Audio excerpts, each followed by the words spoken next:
বরিশাল 5 আসন সদর এই আসনের জন্য নমিনেশন দাখিল করেছিলাম জাতীয় পার্টির মনোননীয় প্রার্থী হিসাবে। আজকে যাচাই বাছাইতে আমি উত্তীর্ণ হয়েছি এবং আমার মনোনয়নপত্রটি বৈধ বলে ঘোষণা করা হয়েছে।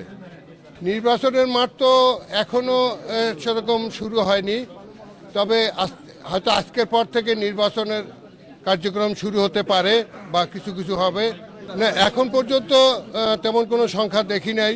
যদি পরিস্থিতি পরিবেশ যদি ভালো থাকে ভালো হয়, আর আমরা আমাদের পক্ষ থেকে যদি জাতীয় পার্টির পক্ষ থেকে যদি আমাদের ইলেকশন করার মতো সুযোগ পুরোপুরি আসে, লেভেল প্লেন ফিল্ড যদি সুন্দর হয়, তাহলেই আমরা শেষ পর্যন্ত ইলেকশন করে যাব এবং ইলেকশন করব আশা করি।